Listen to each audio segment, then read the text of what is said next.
Thank you everyone for joining in. This is a good session. Manos isn't here, so it's some different voices. Hoodie is an extremely busy man, and so is Adrian Calcedo. So for I'm sure the majority of you know who both of these gentlemen are, but fellas, if you can give a brief introduction to each of yourselves, that would be a good start. Age before beauty. Snitzel, you go first. Jesus, okay, mate. Obviously, Adrian Calcedo, thank you very much for having me today. I have been in the real estate industry just over 10 years. I cut my teeth in the industry with Joel Hood on the screen. So joined the ranks of the Eview real estate group around 2016. And then since then, 5 years with Joel and the team there at Joel Hood Property before Joel made a move up to the sunny coast. And then I joined the ranks of Marshall White and opened up our office here in Mount Eliza. So it's been a fun ride so far. How many people you got there, Snitzel? Our office is 26, so 26 staff, which consists of not just sales agents, obviously admin support, our rental arm, which is growing. So now we've got 3 girls within that and 1 marketing sort of coordinator as well. Busy. And yeah, so we're up on the sunny coast. We've got 20 now, 4 and a bit in property management, the rest in sales. We've just had Jade and the team's about to go out on her own as a standalone agent. So we've got a couple plus her, and then the rest are with myself or admin, marketing, and then PM. And 2013 moved from plumbing into real estate and had a great EBU down there with Adrian, Tyler and Mel, and then moved to Queensland 2020, did corporate for a couple of years with Agents Agency, and then we launched August 2022 here in Coolum, and it's going really well. So seeing a changing market, I think that's probably what we're going to talk about today. We probably enjoyed, after printing off some capital growth graphs across the country and providing them to sellers this week for the first time. It definitely illustrated the sunny coast has been enjoying, or even Southeast Queensland in general, a better market than most. But we are now seeing a change, and I think that's what today really is about. Is don't let the complacency kick in. Look for the opportunity. We had a slow start to the year, the first quarter, and that was off the back of not listing enough stock, really having a strong finish last year, doing well over target, but then obviously not coming in with enough this year. And this quarter, we're right on track in what has been probably a more challenging period. But we just had to change our tactics. And I think today that's where we can discuss, what are we all doing that's seeing results. I think Mickey's going to run a bit of a few questions in terms of hosting, and then it will be very much Q&A. So if you're having questions, I think I said to Mickey, just sort of touch on maybe the marketplace that we're in, because we're all in different parts of Australia. But I can say with confidence, like last weekend was our quietest at open homes for the year. We had 1 property with 6. We had another property with 5. Pretty much everything else was 0s, 1s and 2s. So we're not seeing huge numbers through the doors, but we're going to transact a few properties this week. It's more quality over quantity. But we are definitely having to do a lot more work in terms of getting buyers to properties committed and at the right price. And I think that's what we'll try and cover off on today. Similar in your marketplace, Adrian? Yeah, I think my market transition probably 12 to 18 months ago, if I'm being honest. We came off the back of COVID, exceptionally buoyant market. Interest rates started to move. Legislation's obviously changing. Consumer confidence definitely dropped, particularly in the top end market. I sell a lot of what we would call high-end townhouses here on the Mornington Peninsula, and they're being dramatically affected from sort of, 7 to 14 days on market to now being 60, 90 days on market as a minimum. So I guess for me, change of tact and our team, we've been really focused on buyer work. It's one of our most important things we discuss every week, and which buyers are actually going where. So for us, I think we feel if we control that segment of the market, knowing where buyers are, who's dealing with what, who's actually going to transact, who's not, it's really important, and just knowing exactly who's going where. So we top up. We probably conduct more private appointments than we get actually through our open for inspections, which is quite interesting. Yeah. So Sizzle, you and I are in the same, Adrian, you and I are in the same market. You're at a higher price point than I am, but just sort of speak to, I think it's probably universal across the majority of Australia that we're in a changing market at the moment. And some like Perth, hot market, our market in Frankston has had a 12-month period that was extremely strong, but the last 4 months, it started to slow down. That's in my average price point though, about 950. But for you, Calcedo, what your price point's obviously a little bit higher. How have you found it, over the last 4 months, but then the 12 months prior? Have you felt much change, or has it been pretty consistent?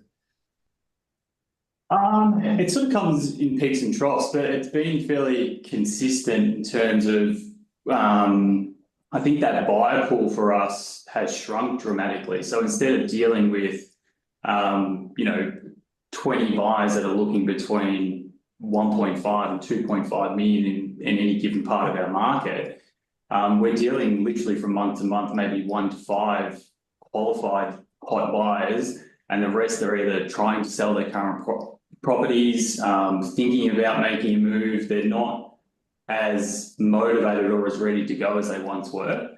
So, like, more recently, I dealt with a gentleman by the name of Graham. I dealt with him for 3 months I took him through 14 townhouses. I went away to Broadbeach to Arrogh for a week. He bought a townhouse of another agent. And I was literally calling Graham every day, if not every second day. You need to come and have a look at this. You need to come and have a look at this. Like, he was going to transact, and the bloody week I go away, he purchased off someone else. So that's how in depth I think we go, as in, like, I will literally take them around to multiple properties now, where, 18 months ago, we'd open a property, we'd have 18 groups through, of which 4 or 5 people want to transact. Offers are coming in. It's a multiple offer situation. Happy days. We're just not in that market, and I don't think we're going to be in that market for the next 12 to 18 months minimum. Yeah. Sounds Mickey, sounds like a conversion issue there for Adrian. 14 buyer inspections didn't get a closing sale. So maybe we'll touch on some tactics and tips that we can assist the Sizzle for future. At first you don't succeed. 14 times later, try again. 14 times later. I should say he was an underbidder of a property we got a record price for too. So just anyway. Every bit helps. So what do you got for us, Mickey? Yeah, so I've got some questions prepared, and I think that a good way to run this would be I'll ask some general questions for, say, the first half, and then we'll open up to the team. Anyone in the chat that wants to ask their own questions, they can type it out, or we can just talk. We'll just see how it goes, whatever people feel comfortable with. So we sort of touched then on how buyer behaviour's changed a lot over the last 12 months. How are you trying to build confidence with buyers that are really nervous or indecisive at the moment to actually make a decision and get them to commit? I guess I'll quickly jump in terms of us just seeing the change and us now going, okay, we're going to have to change our tact a little bit, because it's gone from, hey, anyone that's trying to offer subject to sale or any sort of conditions, nah, good luck to you, multiple offers on properties consistently, to very much single offer situations, and sort of similar to what Adrian just said, more private inspections and expecting people to come to the opens. We are opening properties more often though. We're doing a lot of midweeks. We're doing that for board presence. We're doing that for extra numbers through the home. We're getting as many midweek as we are on a Saturday. And when I say that, it might be 1 or 2 on midweek, 1 or 2 on a Saturday, but it brings us up to 4. We're opening twice on a Saturday. We're doing a 9 and a 2 for our vacant properties. So just keep opening them, keep meeting neighbours, keep getting your pointer boards out for exposure. And I feel like we've jumped onto that a lot quicker than our competition. Not many are doing that in our area. I'm not seeing many boards full stop. Everyone's kind of just frozen. So I entered the market in August 2022 when interest rates started going up, and I thought, great, this is the time we can take market share, because everyone was on that COVID high. They'd forgotten vendor management.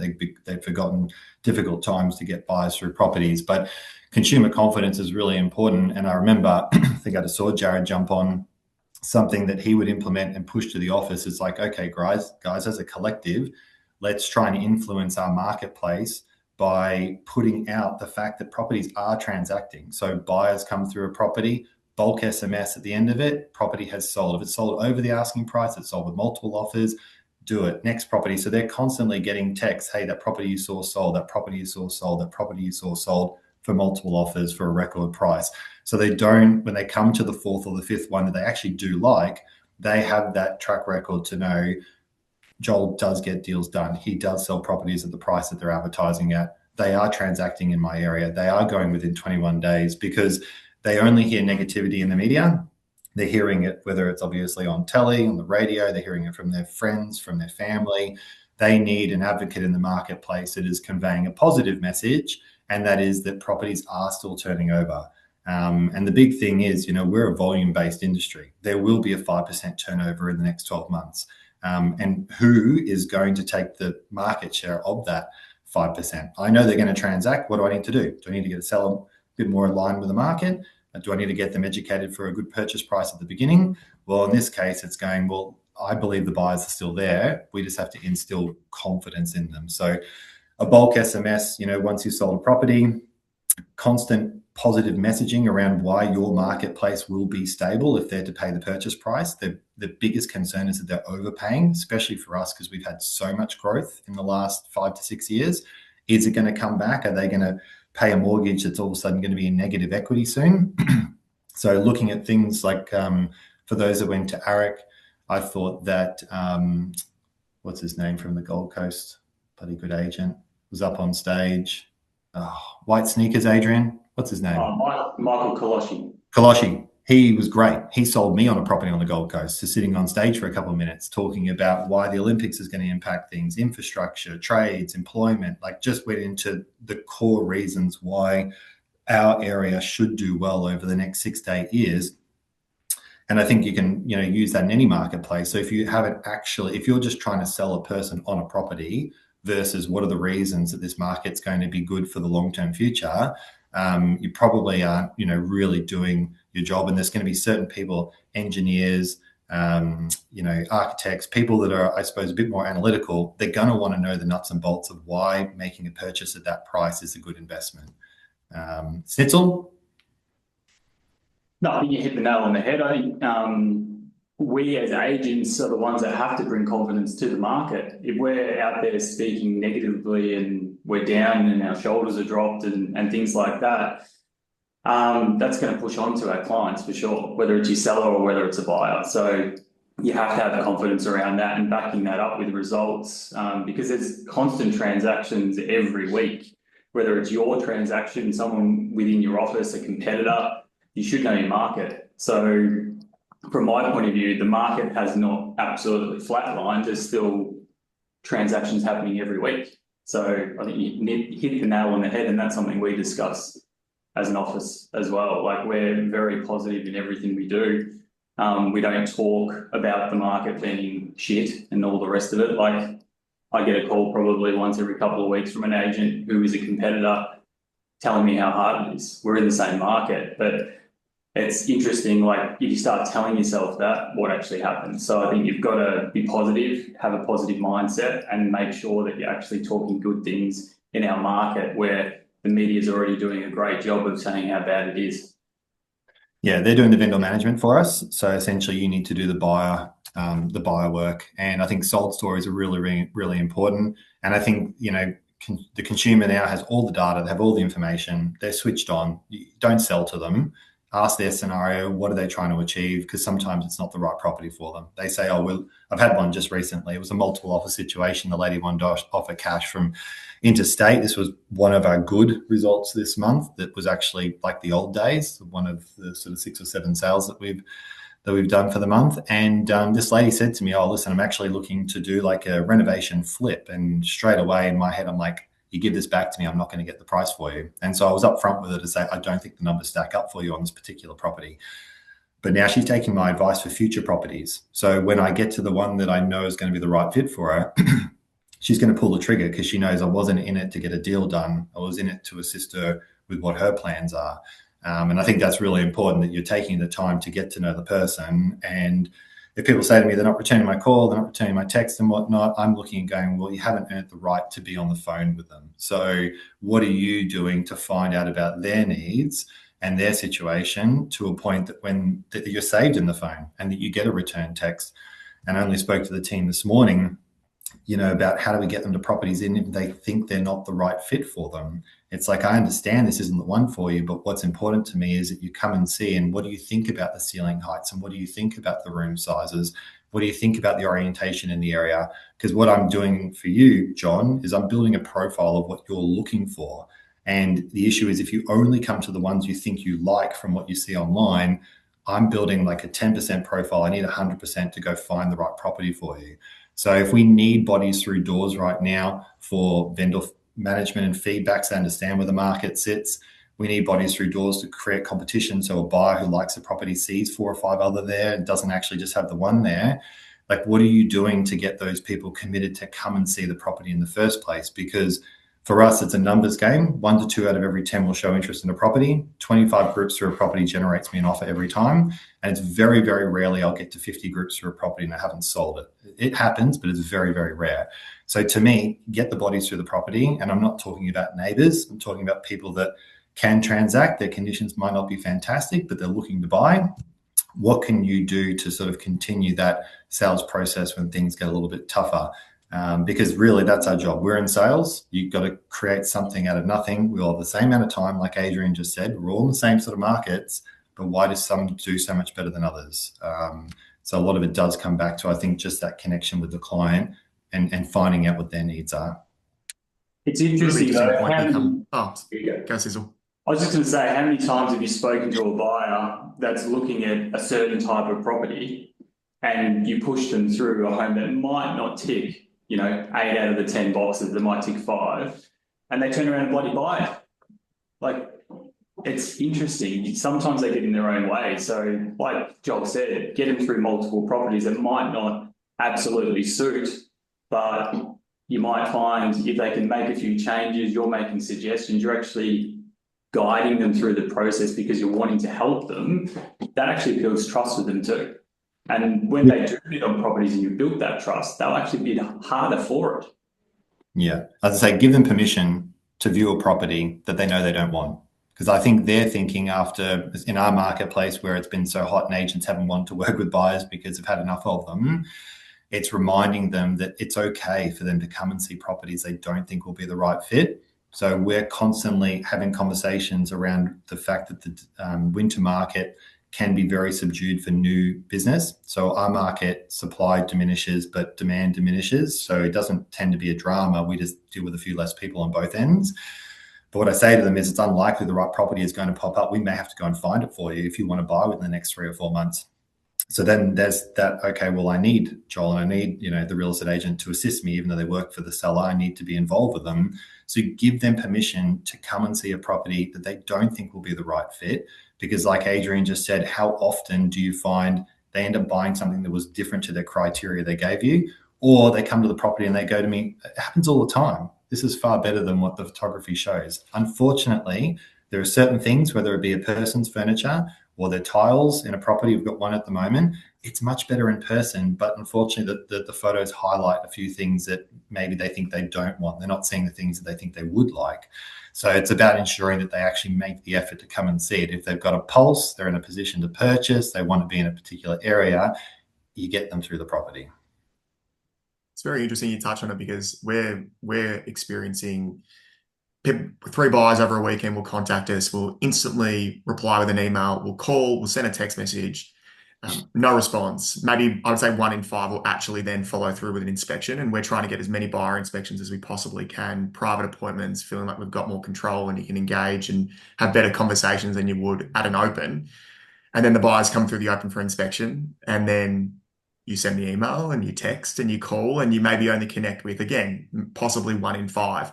So earning the right to have that relationship and actually them wanting your help, it's a really good point. And you might only be dealing with, say, 1 in 5 of the buyers, but that's 1 in 5 that you've got some control and a relationship that you can develop future business and help them, and then that works out down the track as well. It's a good point. Yeah, I think we're dealing with people that are getting really busy, and I'm the same. And people trying to contact me to sell me things, obviously within our own business. And by not responding, it's not saying it's definitely a no. It's just, I'm quite busy right now. So, okay, well, how do you get a hook? You know, Caitlin, in our team meeting yesterday, she's mid-20s and she's not even in sales, but she absolutely nailed it. And she said, okay, well, what are you guys putting forward in your text message to people? What is the hook to get them to return the text? And what you've got to think is, okay, well, you've been a buyer, or you might be a buyer right now yourself as agents. What would you want to hear? Like, what do you actually want? So you think that the agent's bringing you on a Monday to find out feedback for a property you didn't like and you're too busy, so it's the bottom of the priorities. But what if they've got a property that could suit you that you haven't seen yet? Like, what's going to get you to return their text or call? So your follow-up could be on Monday for the property. They don't respond to email or text and phone call. And then Tuesday, you call, they don't pick up. You go, okay, great, there's my 2 chances. The text might be something completely different. I'm well aware, 39 Avalon Street in Coolum you saw on Saturday, probably not the right fit for you. But I'm actually going through, and I do, 33 properties every single month in your marketplace. And I'd really like to know what you're seeking, so I can let you know of ones before they get to market. And then bang, they get an off-market sale text to them the following week. You know, just to let them know that properties are still transacting, that there are opportunities out there. And unless they're on the ground with an agency that's, you know, pretty active in their marketplace, they're going to miss out on opportunities. So, you know, from my side, it's really just highlighting that you've got to figure out what the buyer actually will respond to. And you don't lie and don't be deceitful and all the rest of it. But I'm certain there's things that you could be putting forward that would get them to actually respond to your call and generate a relationship. And maybe from 1 out of 5, you convert it to 3 or 4 out of 5. And that's far better than obviously not having any responses in the first place. Yeah, absolutely. And if you get that contact, then you can ask them, you can revert back to, well, what did you think of that one and why didn't it suit, assuming that it hasn't. Yep. So at least you're getting feedback for your owners. Yep. Yeah, good point. We changed tax. We changed tax about 8 months ago. Instead of doing our callbacks on a Monday, we've reverted back to what we used to do back in the day, Joel. Going back on a Saturday afternoon, making the calls on Saturday afternoon and text going out. And very similar to what Joel just said, it's not all, particularly if they've said that home's not for them, it's more how can we help them with the next property? What have we got coming up that may suit that client to actually get a response back? And our call to hit ratio has actually improved by about 60%. So it's been good. Yeah, you've just got to look and kind of go, okay, what's working, what's not working, what could I change to try and see a better result? And then if you're trialing something that doesn't work, well, you've given it a go, and then obviously adapt to try and do something different. But I just think it's like we're human beings. We only have a certain amount of time. And what would I want to hear as a buyer? Like, what is going to motivate me to want to speak to an agent that at the beginning of the relationship, I think I don't like, I think I don't trust? Why would I return their call or text? Hopefully at the open home, you've created a nice enough sort of picture of yourself that they will want to at least speak to you. But how do you find that time? Does it need to be before hours, after hours? Does it need to be communication only via text initially? But what is it that's going to get them to respond? And as Mickey just said, you know, you want to get feedback for your owners as well. So by delivering a message that gets the buyer to feel, you know, I suppose a bit aggrieved for themselves to get back on the phone, you can not only assist them with the next steps, build a relationship, you can also get that feedback for your seller, because it's pretty annoying as a seller when you have 5 groups through and you're constantly getting left VM and SMS, left VM and SMS, and they're like, who are these people? Like, are they genuine buyers? What do they think of the property? What do they think on price? You're not getting enough information to form a picture of their actual campaign. Correct. So going deeper on that, if you've actually got a buyer that does love the homes, these are the 1 in 5 that do return your calls and they're interested, and you know that it's suitable for them, but they're still on the fence because of any uncertainty, whether it be external market, the noise, whatever it is. Are there any particular conversations that you're trying to have on a regular basis, or any scripts, lines, whatever it is, something that's tangible that people can implement straight away? Is there anything that you're trying to use to get people from the fence actually committing to making an offer? Yeah. You go, Sizzle. I think firstly, if they're ready to go, very different conversation than if they're on the fence and need to sell and things like that.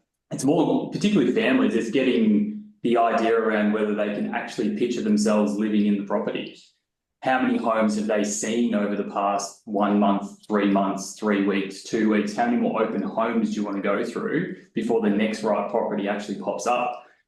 And it depends on what they're looking at. Like, you know, in any given market with us, townhouse is probably the exception, but others like 4-bedroom family homes on 1,000 square meters that are fully renovated, there's less stock available. So they may have a chance at it now, or they can wait another. You've got 3 to 6 months to wait for the next right property, because that's not always the case. It's my experience that a property like this, 8 Lucas Place, only pops up once every 6 months. And I think it's very much what Adrian just said, like, what's the buyer situation? So sometimes the buyer will react and do something quickly, and then you'll just follow through with the process of getting them to contract, and they'll cool off. So I think sometimes you do have to go, okay, and this is what I try to explain to sellers when I'm in the lounge room, is the difference between someone that's done this and is quite experienced and just has a really good intuition for the sales process versus someone that might be a little bit fresh to it. And I talk about my own team because I talk about experience and the fact that, you know, that's just the nature of the beast. 1,000, 10,000, 100,000 hours at something, you're going to see a dramatic difference. But sometimes people need to go back for a second time. They say they want to offer, but you can feel, no, let's get them back through the property. And sometimes, like I've just had one that we sold where we took them back through the property and they said, oh, we noticed a lot of different things. And I said, good or bad? And they said, predominantly good. So the price they paid for the property, which was over the list price, to me came because we held them back. I don't think we would have gotten the level that we did by just trying to strike after the first one. So, and sometimes by you doing that and slowing things down, it'll make them want it more. It'll definitely take out the cool off risk, but it'll give you the opportunity to try and build other interest in the property at the same time, or get your seller into the right frame of mind to work with the offer that's about to come forward. So mentally preparing them rather than rushing it. So yeah, you get a person that says, I'm definitely interested. That could be someone that you've worked with 10 times over. You know exactly how to deal with them. The relationship's there and you feel comfortable just beginning the process. And others that are very fresh. I wouldn't want to enter a negotiation without really understanding the buyer quite well. What have they seen? What is their wish list? Because Adrian just mentioned, if you find a buyer for a property that's quite rare, that person will be much easier to negotiate to the right level. If they kind of just like the property, but they've got a broad wish list and they've, in my marketplace, would purchase from Noosa down to bloody Caloundra, kind of like this person's going to find 10 other properties in the next few weeks that are going to work for them as well. So I don't think I'm going to get an emotional price. I'm already letting the seller know what to expect. I'll do my best, obviously, because trying to put a deal together for the seller, but I'm almost in my mind thinking, I just don't know if this is going to be the right person for the property. So I think you just have to use that intuition, and that does come from asking a lot of questions, slowing it down. What have you seen recently that you've liked? Have you made any offers on the property? How's the house hunting process been going? That's the easiest one to ask, because 9 times out of 10, they start teeing off at other agents. Sometimes it is the agent, sometimes it's the actual buyer. They're just a nutcase. And you're just trying to figure out, okay, what line am I going down here? How do I navigate this towards the best possible result for the seller, not waste my own time, not disappoint everyone? So a lot of it will be the questions that you ask. And I just really do encourage minimum second inspection. Between the first and the second, you give them all the relevant information. Pre-purchase building and pest reports we've implemented for our business. At the moment, we're just a bit slack on a few of them, but we do that for a minimum 90% of our properties. So the seller provides it to the buyer. They get the opportunity to review it, query things at the second inspection that might have obviously seen in the report, start to take out any sort of objections that we might get down the track, understand the quality of the property when they're there. Form 2, which is your Victorian Section 32, so your disclosure statement. You're just basically trying to get to the point where they're ready to pull the trigger on not an unconditional offer, but all the rubbish conditions and concerns are gone. And then when you start negotiating, it really just comes down to price, because you've tidied everything else up on that offer. Do you think that the same rules apply if you have buyers hesitating on a property that's been on for, say, 2 to 3 months? Because you can always have, I think a lot of people have experience, and it's a lot easier to deal with people in the first 1 to 2 weeks when you've got that strength in negotiation, you've got time on your side. But when you don't have time on your side anymore and they are the only buyer, and I think still all that would still be very worthwhile in terms of a process of getting them back there for a second inspection and having the similar conversations, asking the same questions with that same person. But if they are a little bit more on the fence and are hesitating at that time, do you feel like it all still applies? almost in the exact same fashion, or do you have to tweak it a little bit? Settle. I still think you want to make sure that they're not a cool-off risk, that's for sure. Like, I think people could smell desperation. Like, if you've got a property that's been sitting on the market for ages and you sort of feels like it's desperate, I need to get this offer, it's the only buyer, I don't know when the next offer is going to come. I think people can actually feel that. So again, going back to serving the client, as in the buyer, is this the right fit for them? Are they going to be a potential cool-off risk? Making sure you cover all bases, like Joel said, I think in any instance, whether it's week 1 or 3 months down the track, is super important. And you're not putting your client, the vendor, at risk then either. If you come across as desperate, it's going to ruin your negotiation. You're giving all the power to the buyer as well. So I think, again, it's just asking the right questions. Just because the property's been on 3 months, they may have only been in the market 1 week too. That's the other thing. If they've been looking at stuff for 3 months, 4 months, and watch the property reduce in price and things like that, it's a different situation. But if they're only fresh into the market 1 week in, they may have only anticipated the home's been on the market for a couple of weeks. It's how you conduct yourself, making sure that you're not coming across as desperate and actually servicing both clients. Really important. Yeah, I think we naturally have properties a long time on the market as well, just remembering humans are sheep and they care what other people think. So obviously they want something when it's hot and flashy and there's a million people at the open home. When there's only one other person there, it's been on for 3 months, they think something's wrong. Obviously, they're just genuinely not interested. So for me, I like to discuss what's taken place in the campaign. So it might be something along the lines of, like, I just got a fairly hefty price reduction on a property yesterday that, to me is aligned with very, very close to the market now. And their expectations were around 3.5. When I sat with them, I was up front. I thought maybe 3, but there was quite a few unknowns because it requires a bit of work. And we've gotten all the feedback around the mid-2s, and we've had an offer at the mid-2s. And so we're very, very close with the price guide to that level now. But essentially, any further conversations, because I'm at probably 45 to 60 days, people are going to say to me, we understand it's been on the market for a while. And it's actually been on with 2 agents previously. I'm just very upfront. I just simply say, yep, well aware. First campaign, this is what took place. Second campaign, this is what took place. When we started, vendors' expectations were here. We've listened to the market. We've had 45 groups for the property. We have had a written offer. Unfortunately, it's not going to be where the sellers were initially hoping to be. They were more around the mid-3s, and we're now getting feedback in that very, very high 2s. So we're likely to be somewhere in that sort of realm. I think we're aligned with the market, and now the response has been really strong since we've made that adjustment. Out of curiosity, what do you think? And you just put it back to them. So they understand that the vendor has made an adjustment, hence that's why the property hasn't sold yet, that the buyers have given feedback and the vendor has listened and aligned it with that feedback. And so that when they come in, it's in line with what 45 other people essentially said, because sometimes they really like it. They're just so nervous and you've got to help them get out of their own way. So for me, that's why vendor management, that's why the process of actually running the campaign correctly through vendor reporting and education to the seller is critical, because if it has been on for 3.5 million for 3 months and there's no adjustment, that's the sort of situation where the buyer goes, well, hang on a second, no one wanted it. You haven't made a change. I feel like we're in a declining market. Yeah, I like it too, but I'm nowhere near that level now. So you're not running the campaign in the direction to actually see a result. And then sometimes, we've gone from 100% of our properties that we've listed actually selling to now going, okay, we might be at like 80%. So, for me, how do I get that 80 to 90? How do I get as many of my sellers to a point where they can actually move forward? And that's through obviously education and assisting them on the other end with getting a good deal when they purchase. But that's why the buyers will care, is because they'll turn around and say, okay, this agent has a track record of getting the property in line with the market, and therefore the properties are still selling within, I think our average days is 32. A lot of competitors will be significantly longer because they're not going through that process.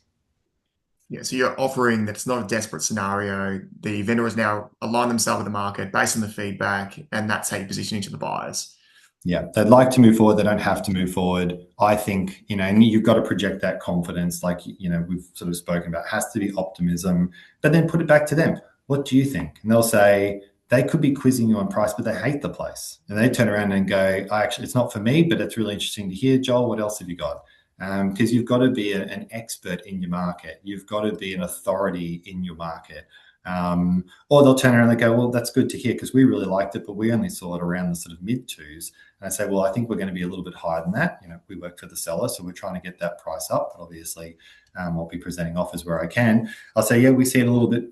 We expect it to be a bit higher than that based on the feedback we've had, but happy to start the process. Where would you like to start? So eliminate any concern on the property. If you still feel there's something there, get them back through, get a builder through, get a friend or an advocate or a second party that's going to assist with the process through with some positive feedback, then start. Because if they're not ready to increase their offer, there's no point in you putting pen to paper on a pretty rubbish price that the seller's not going to accept. Get to the point first and then start the negotiation.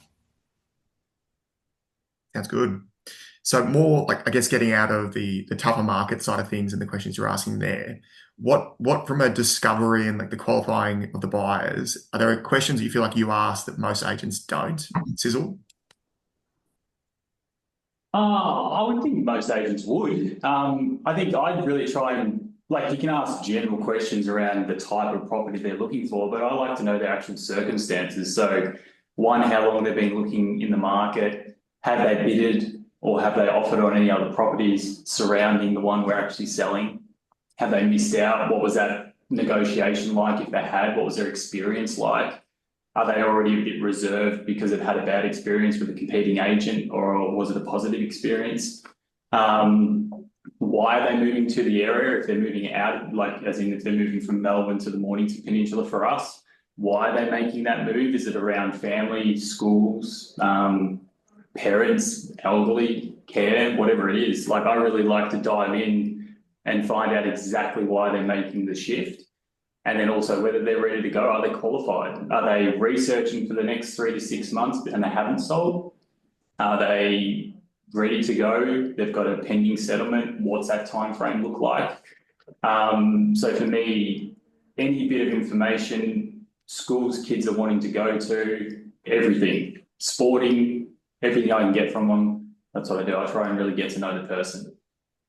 Yeah, and I think that's the difference of, where Adrian and I were at the beginning. So for those that are on that are still, trying to cut their teeth and they've got plenty of time, should be no excuse to not ask these questions because you had the time.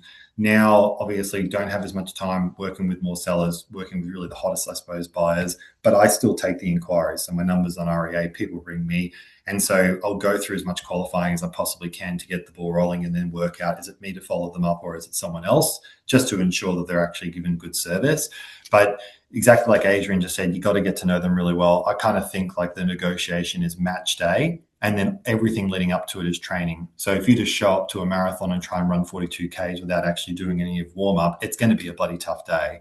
Versus if you've done 12 weeks of consistent, training for that sort of distance, it's going to be a lot easier. So if you ask all the questions, I'm looking for things that I know I can use in the negotiation, but I'm also looking to understand, are they the right buyer for the property? Like I'm consistently telling sellers, I don't think they're your buyer. I'm going to go through the process. I'm going to present the offer. I just don't see them paying the emotional level that you're seeking for the home. So I'm happy to present it, happy to sell it, and happy to help you move forward. But they have a wish list, which I think we're only meeting 50 to 60% of. Or they don't have enough motivation. I'm saying this constantly to sellers at the moment. They don't have the motivation to make a commitment right now. The people that are making commitments in a tougher market, in a very negative time, when consumer confidence is down, is when people have to buy. So I've got all these people, I would like to, move up in 2 years' time, or we wouldn't mind buying a property and moving up from Brisbane in 3 years, or we're looking at an investment and whatnot. They're not the sort that are going to commit during really difficult economic times. And the ones that are, the ones I'm looking for, have sold their property in Tassie. They've got an unwell family member around the corner. They've got a child on the way in 3 to 4 months. They need to be settled. They're getting kicked out of the rental. So they're the sorts of things you need to be asking is, why are you looking to move to the area? What brings you here today? What is it that you liked about the property? What is it about the coast that you're really enjoying? How long have you been looking for? What have you recently negotiated on? Great. What did you offer there? How did that negotiation go, out of curiosity? Like, there's so many questions you could ask to formulate a plan to understand, are they the right person? Or am I taking them to another property? Am I taking an offer from them today? Or am I going to take them through 2 or 3 times? Do I get a building and pest inspection done prior? Do I get them to do one prior? Like, these are the sorts of things that if you've had a bad situation, you've had something go wrong, learn from it, and then the next time try and make it easier for yourself. But I think it's actually the most fun. Buyers are the easiest to work with.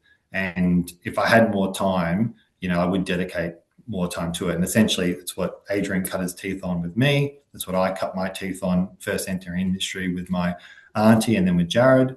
And it's really, I think buyers will feel what you're giving to them if you're asking the right questions, because you're genuinely showing interest in what they're seeking, and then they're going to be a future business. And sometimes it comes around a lot quicker than what you think it's going to be. Good example, like Mickey, you're dealing with Andrew and Heather now. I worked with them as a buyer 8 years ago. They didn't transact through us. They had their mother move in with them, I think, from memory.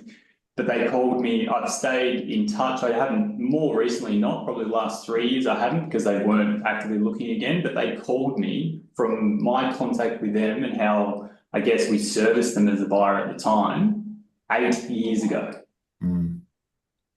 Crazy. It's how we make people feel. That's the biggest thing. That's the key. And I guess going back to it as well, that's where there can be a bit of frustration for some people listening, because they're saying, well, I want to be at that point. I want to help them, but they're not returning my calls. They're not returning my texts. And it's like, okay, well, you know what you can provide to them. You know what the relationship looks like, but they don't. They don't know what to expect. So maybe you have to prepare them at the open home and when they're exiting to say what you're going to do, or the Saturday calls instead, or the text has a hook in it. Like, think of something different. If something's not working, come up with another process that will actually allow you to get a better connection rate, to form these relationships, to then obviously assist them in 8 years' time. So what is it, if that's, and I think that's where a lot of people are breaking down at the moment. They're really struggling to get that connection. We're going in that sort of trajectory too with AI and whatnot. People are exceptionally busy. Both partners seem to be working now. We're dealing with a lot of interstate and out of area people, so they can't just necessarily pop into a property today, might be in different time zones. So what can you come up with? Like, maybe you do a Zoom call, an introductory Zoom call with a buyer. Like, if they're qualified looking to purchase, maybe you jump on Zoom. Like, come up with something that's going to be a bit different to the rest, that's going to get a strike rate, that's going to give you that opportunity to actually service them. If you're a really busy person and you're seeing enough people, well, I guess you probably don't have that sort of time. But if you're fairly new and you're looking for a reason or a way to cut through to buyers, there's so many different ways to skin a cat. Do you have those conversations with the clients at the open or at the private appointment and just simply set the scene? Hey guys, this is like, from this point, have a think about it. Chat with your family. If you want to come back, let me know. You're welcome to come back and have another look. But from here, I'd really love to help you find your next home. So I'm going to be calling you, or is it okay if I get in touch with you? Having those conversations, that you're sort of inviting that conversation, or is it just simply trying to get the connection and then having a follow-up process from there? I think 100%. You go, Stencil. I was going to say 100%, exactly how you've just delivered that, Mickey, is literally like almost word for word. We say that to every buyer that walks through our open home when they leave. We're not getting 15 groups through, so you've got extra time to actually spend some time with 3 or 4 groups inside a home, and they come at different stages over a half hour or 45-minute window. So definitely ask permission to stay in contact with them when they leave the open home. Really important, because if they give you that permission, they're more obliged to actually answer the phone, or they're more obliged to actually return your call, respond to a text message, particularly if you're coming from the point of view, I'm here to help you if you need it. You will have clients that say, don't bother calling me, I live down the road, or something like that. You know what I mean? You still should shoot a text though. Thanks for coming through. All those types of things, be a bit more personable. But for sure, asking permission, that's definitely what we do. We do that as an office. So yeah, I guess we're not. So I think that's a good thing for the team that are listening today, is having that conversation around what to expect moving forward, and asking for that permission that, we are going to reach out on Monday. The 15, 20 groups at an open home are the tough ones, because you're firing off some answers, generic, oh yeah, it's gas, hot water, and yes, it has 6 kilowatt solar, and, we are actually north facing here. You're just basically responding. You're not actually getting to ask them anything. And I've had one of those this month, and the rest weren't. So they're the ones I actually struggle with, because they're the ones that you haven't formed enough of a connection with that the people that don't want the property will actually respond to you versus the ones, so like think of a property at 39 Avalon Street where I had just one person in a couple of weeks ago, and this person was a serial offender in terms of not responding to calls, but had a really long conversation with her and her husband about the market, what they're seeking, where they want to be, sort of change their trajectory in terms of where they should actually be looking. So when I would follow up early in the week, the connection was so strong, I'm certain it was a case of I actually want to speak to the person. And if they didn't pick up the phone, the text would read something like, "It was fantastic speaking to yourself and your husband. It's really good to get an understanding of what you're actually after now. Would love just to circle back to that to see what you guys discussed over the weekend before I start introducing you to properties that are, right for you moving forward." Something like that. I mean, and if you don't get a response to that, Jesus, I mean, you've done everything you possibly can, and maybe 1 or 2 out of 5 just don't respond, but 3 or 4 will. And I kind of like the ones that don't respond, because when I get to the negotiation, I'm like, I'm going to make life tough because you haven't worked with me here. You really haven't. And, from my side, it's going, well, if you've done everything in your power, well, you couldn't have done much more to get them to respond. So, yeah, makes total sense. When you actually get a buyer to the next phase, and so they're going to make an offer, you're in the offer process, you've identified them as a genuine buyer. When they're low or high, it doesn't really matter. But is there a conversation that you have early and questions that you ask that prevent 10 difficult conversations later on?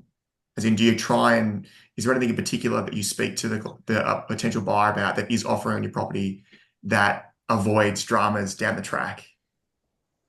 You try and cover off on any objections prior. I think that's really important. Like, they're pointing out bits and pieces that might have been a bit of an objection. If you can get through that before that offer process or negotiation actually starts, that's perfect way of doing it, in my opinion.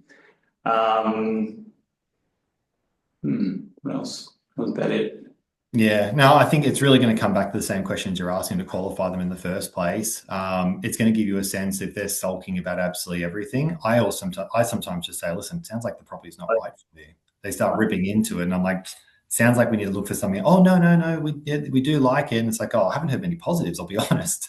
Why don't we find something for you that's a bit more in line? No, we do like it. I'm like, oh, okay. So then you get a good sense of who they are. So take it away from them.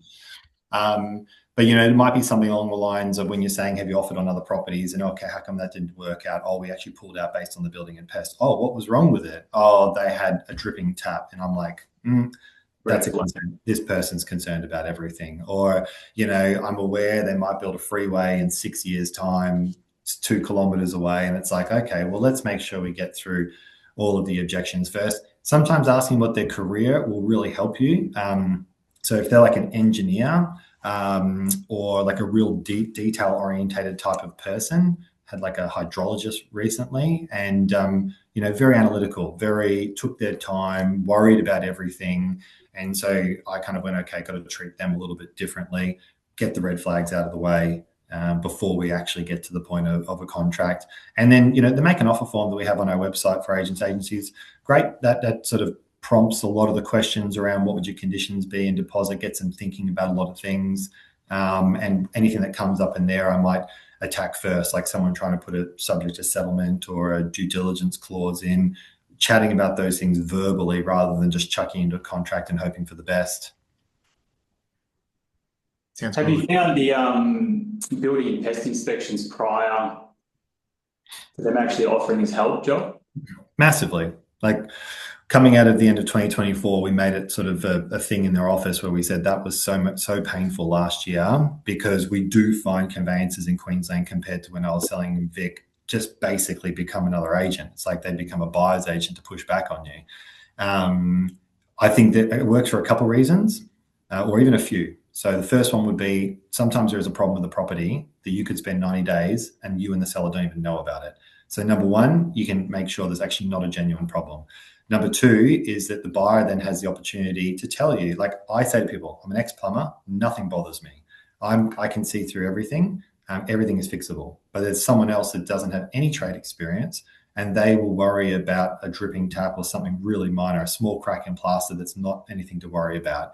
So it's good for you to know what you're dealing with before you start going down the line of a commitment. I tell them, good to read. You're going to pay your conveyancer to review contracts. You're going to invest a lot of time and effort into this property. good for you to see the property report and just make sure you're content with it first. And finally, I think it gives extreme confidence to the buyer that you as an agent, an agency, and the seller are reputable to deal with. You've given them a full Form 2. You've given them comparable sales, rental appraisal.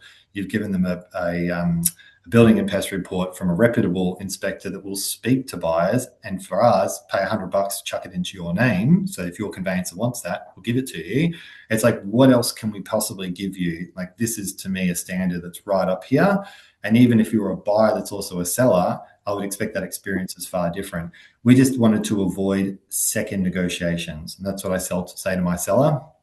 We'll negotiate a great result for you. And then a week later, when the buyer comes off the high, realizes they've paid the absolute peak for the property and the report starts to show a few issues, we're negotiating a second time, 10, 20, 30 grand off the sale price for a $2 fix.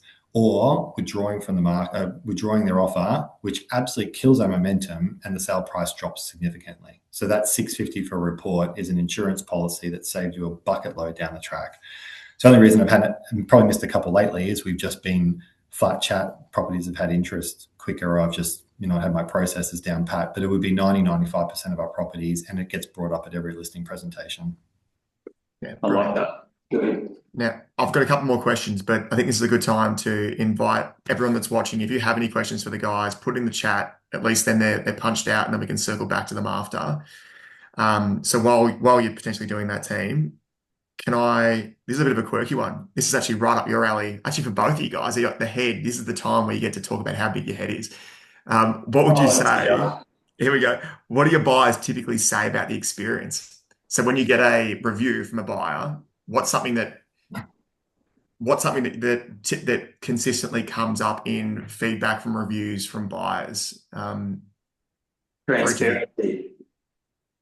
Transparency. I think the way we negotiate on property, particularly in multiple offer situations, myself and my team are extremely transparent. We document every offer, but we allow buyers to actually increase offers under their own free will, not we have an offer circa a price. So we guide them through that process and give them the ability, if they want to increase 3 or 4 times to secure a property, we allow that to happen. And I think, I really can't remember, I reckon 10 years of my career, buyers or underbidders being angry about that process, because you've given them the opportunity that a lot of other agents have not. So that's probably a big standout for us. Just being transparent and honest with the buyers or people will hold you in good stead.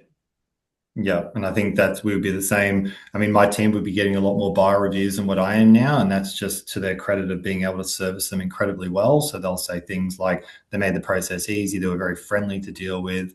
But transparency, if it was to be with me, would be absolutely the other one. And because in Queensland, we're dealing with different levels of training. So REIQ do promote a completely different level of negotiation to a lot of other states.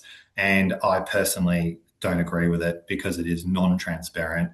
You are in the dark. It is like a closed envelope style scenario.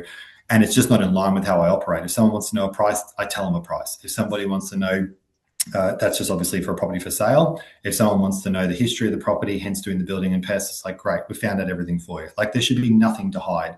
Likewise, in the negotiation, this is where the offer's currently at. This is what the conditions look like. This is what you're going to need to do to move forward. What do you want to do? And people are like, how do you do so much volume? It's like, well, I get to the point. Like, let's not, I can't tell you where it's at, but if you go a little bit further and they come up to it, it's like, oh, it's not quite there. And it's like, guys, what game are we playing? That's where the issue with the agents and trust comes from, because they feel like you're covering their eyes like a politician. Just simply say, this is where we're at. This is where I think you need to be. I'm not the seller, so I don't know for certain what they're going to, accept, because people change their minds every day. But the reality is you're 20 grand less than the other guys and your conditions are weaker. Can you sharpen that up? How much do you want the home? Like, just literally get to it. And then obviously through that, people at the end of the process go, I got the house of my dreams. And I say it to them all the time. Would you be disappointed if you missed out on this property? Yes, we really want it. Well, let me help you get there. Now, the reality is someone else wants it, unless you guys want to move in together. And they always chuckle. And I go, well, then you're going to have to figure out how to beat them. So what do you want to do in this scenario? versus I'll take your envelopes to the seller as a messenger. I don't even really negotiate it. Just go, hey, here, best of luck. Drop it on them. Missed out by $1,000. I would have gone further. Well, that's my responsibility to the seller, and I've just pissed off a buyer. So, transparency, transparency, transparency. Transparency. Very good. Very good.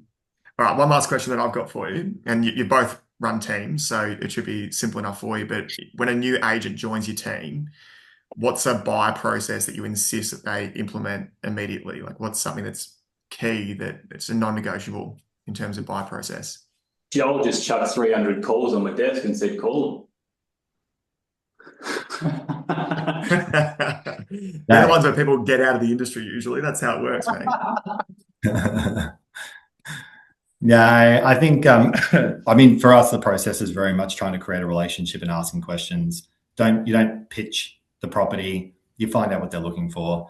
Be a surgeon from the beginning. Where does your arm hurt? What did you do? How did you fall? Where's the pain now? How's it restricting you? Great, you've broken your elbow. You don't just walk in, you've broken your elbow. So for us, it's like, what have you looked at? How can we help? Why are you moving? What have you seen recently? Getting a good understanding of who they are. So I don't think there's anything from a magical point of view that I would be passing on to team members, other than track your calls. What's your KPI in terms of how many you're going to ring through? Don't go water cooler style. Don't you make a call, buyer hangs up on you, knock, knock, knock. Oh, John, you wouldn't believe it. Just told me to fuck off. And then you go get a coffee and then you get on to the next call. Just keep making calls. Maybe you do 20 or 30 calls. Then you bulk SMS the ones that you missed through your CRM to say, listen, I missed you. This is why I was trying to follow up, blah, blah, blah, blah. Then you have a bit of a break, 45 minutes, go back in, hunt those calls again. But it should all come down to questions. And I guess the one thing I always try and promote as well is, have I got you at a bad time? So are you free to chat? Have you got a minute? Just get the permission when you're speaking to them to have a quick conversation. 9 times out of 10, oh, it's actually not good. I'm about to pop into a meeting. No problems. I was just calling because I'll quickly get it out. 9 times out of 10, the conversation goes for 15 minutes. So you've asked for permission. They said no. You quickly get out what you want to. And then a lot of the time, if you've done it right, they just keep talking. And make sure you write down the information. Don't just have a conversation. Don't take those dot points. Actually get to know them and document it. Everyone should be running CRMs, I would think. So tracking that person and putting a task to follow them up again as well, really important. So don't just have the conversation, get all the information, move on to the next and forget to call them in 2 days' time, 3 days' time. Really get to understand what they're looking for and track their criterias and match them with the properties you've actually got or your office has. And I also think just quickly sending a reminder text, you book them in for an open on a Tuesday or Wednesday for the Saturday. You've got to call them again on the Friday or the Saturday morning, or you've got to text them, Friday or Saturday with a link to the property. You think they're only looking at your property, your area. They're not. They're going to prioritize properties based on the time schedule they've got for the day and their travel. And you need to actually go to that extra level of effort at the moment to text them, looking forward to seeing you today at X property. Or if a team member has booked something, they're not going to be there. Joel's really looking forward to seeing you at X property. I've told him your requirements. He's looking forward to meeting you. Just got to have a level of follow-up and I suppose expectation back on the buyer to follow through with, what they said they're going to do. Because there's nothing more annoying than when I tell my seller I've got 2 or 3 I'm expecting and they don't show up on the day. So you absolutely, and that's where as agents, if you don't have a responsibility on a Saturday to be calling sellers at 2, 3, 4, 5 o'clock in the afternoon, or you're going to only have 1 or 2 buyers to call in the afternoon, you're going to get an early day. Have an early morning. Start at 7, 7:30, 8 o'clock. Send out the text messages to remind them, or stay back on a Friday afternoon, evening, and just quickly nail those buyer appointments. So you've got people to follow up on a Monday because they have come through your properties. I can see that Brendan's just quickly asked about the building and pest and do you have people that want to do their own? Absolutely. I would normally get a sense though of what do they have a problem with in the report we've done. So if they turn around and say, the report looks really strong, we've got no major dramas, it's just my conveyancer, or it's just my brother, or it's just, my peace of mind that's telling me I should do my own, I go, okay, they were content with the report that was there. If I'm concerned about the momentum of the campaign, I'll say to them, fantastic. Why don't you get your inspector through before we sign the contract? because the moment that you put subject to building and pest on a contract where the seller's already done a building and pest, it's going to be warning signs for them, and they're probably going to want a higher price.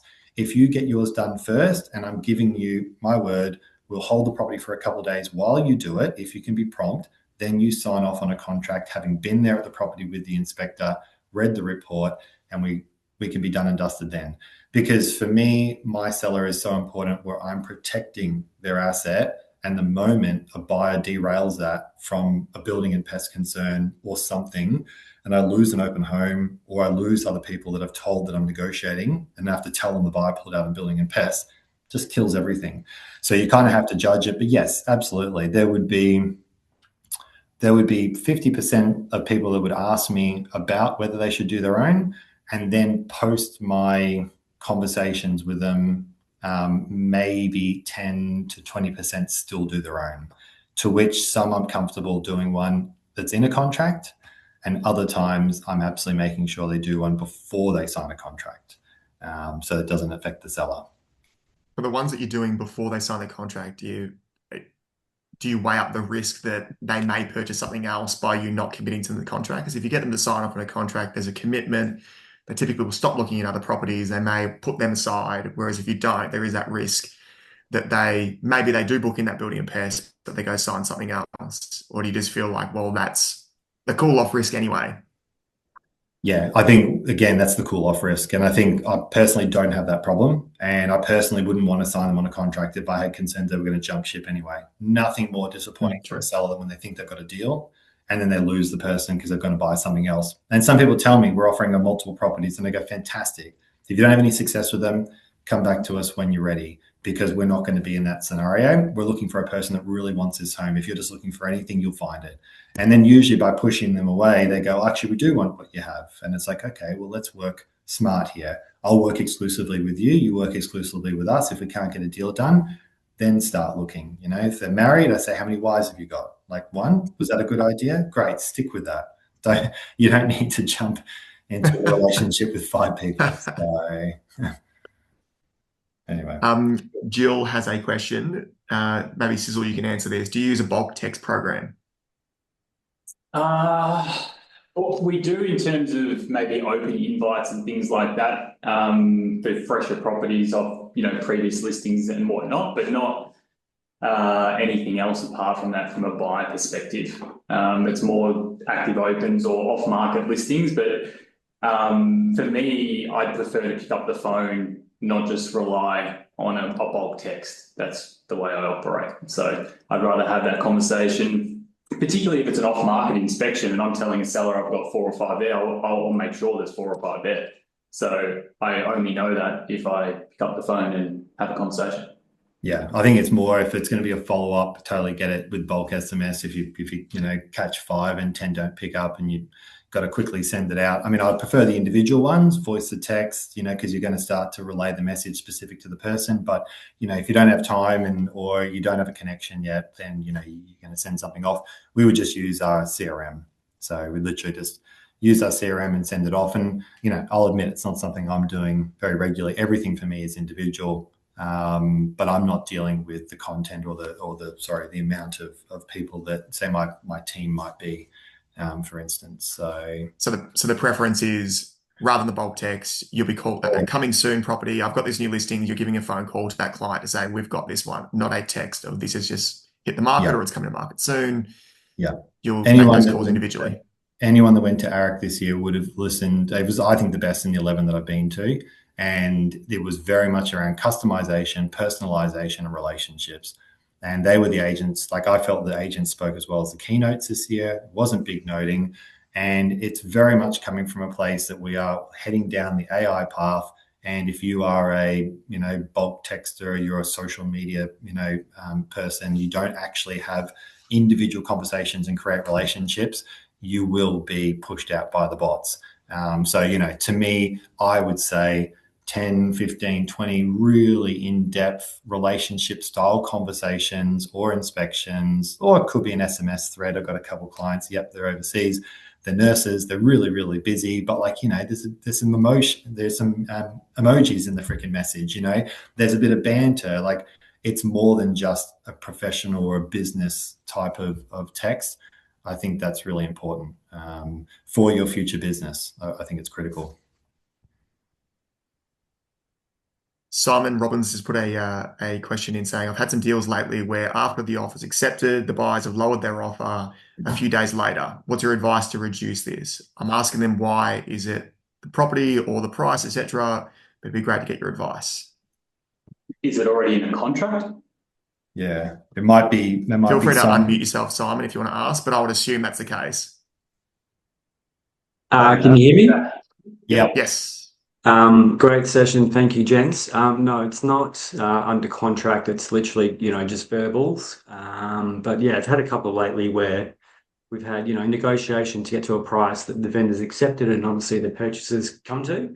And then a few days later, the purchasers have come back and said, actually, market conditions, this and that, we want to knock our offer down. So yeah, it'd be good to sort of get some advice from you guys. I'm asking them, is it the property or is it the price or is it something else?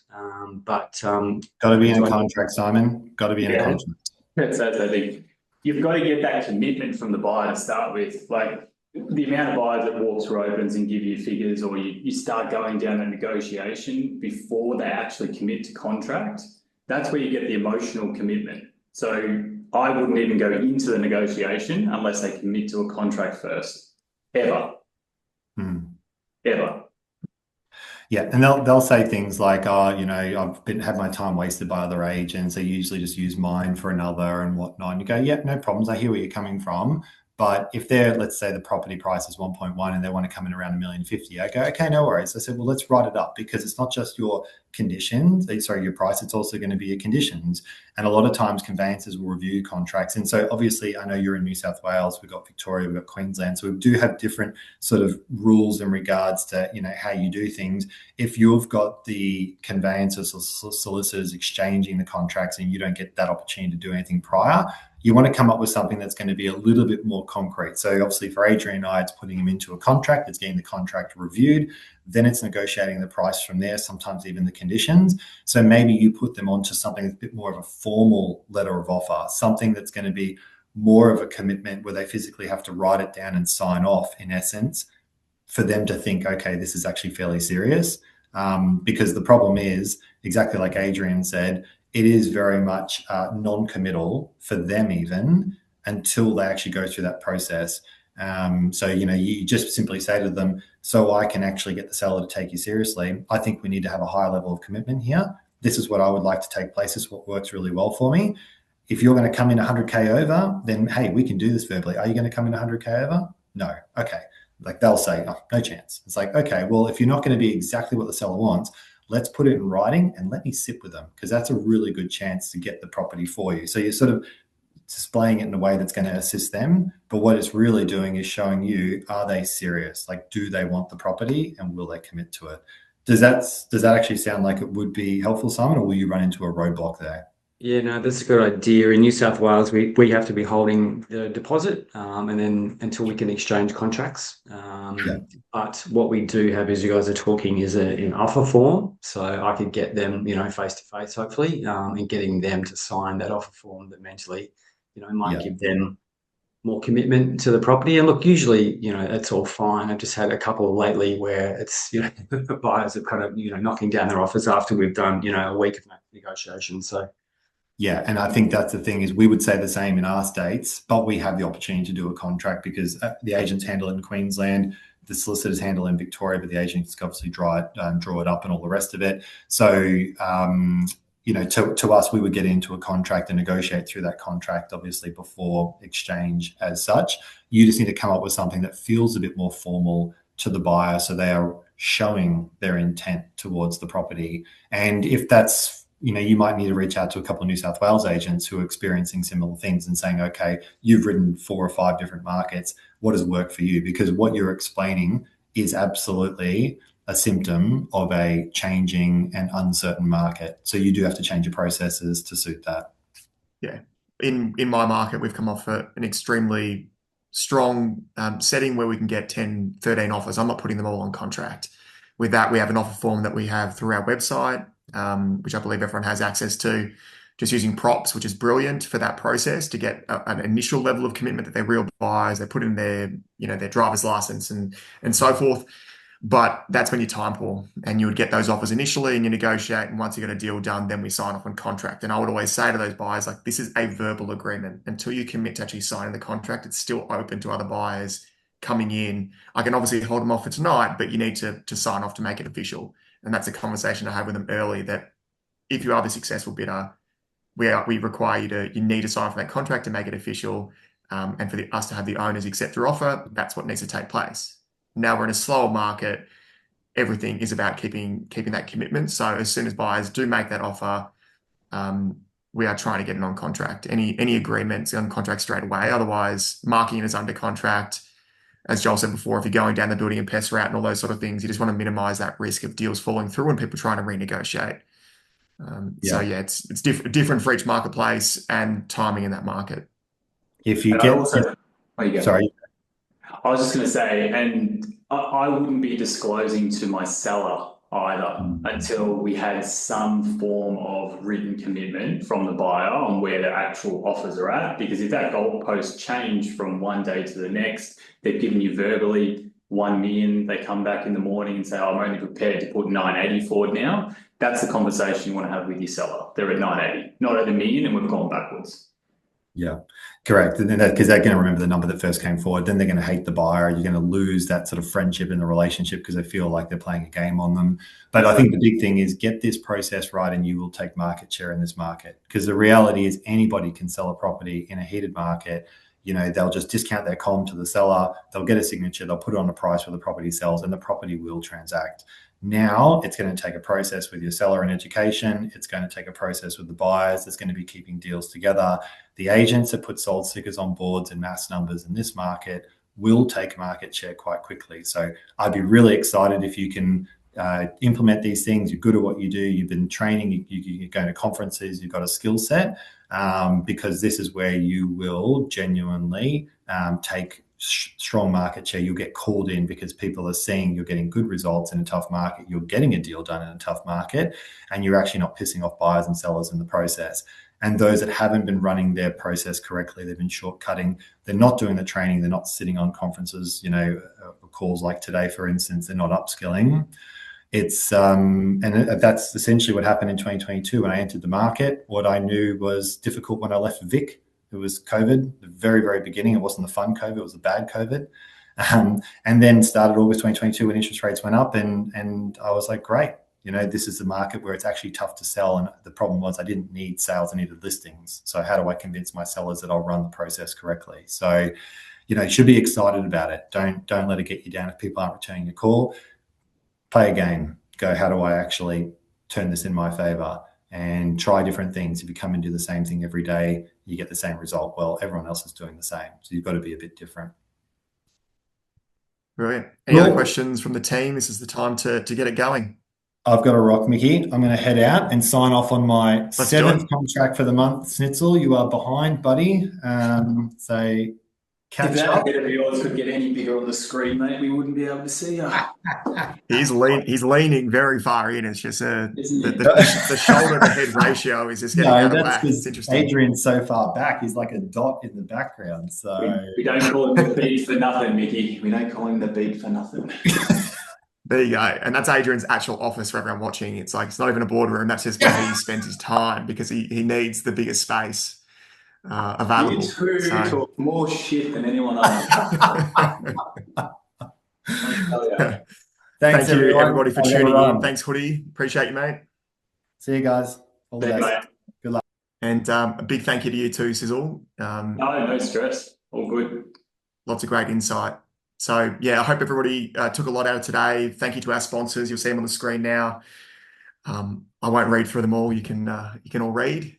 And, yeah, all the best in a changing market. This is recorded, so you can come back and watch it again. If you have team members, there's definitely some gold from the fellas to try and get the commitment from buyers, to build that relationship, to earn the right for them to actually answer your call and to respond to you. And I've certainly taken a few notes today and things that we'll implement going forward further, because we've found that not many people are getting back to us. And I think a big part of that is not asking for the permission and maybe not having the right hooks in terms of, trying to find out what they're actually looking for. And then by virtue of asking those questions, maybe they answer them, and then you can get feedback for your owners as to what they genuinely thought about the home that they weren't responding to your follow-up on. So anyway, thank you very much, guys. Cheers, guys.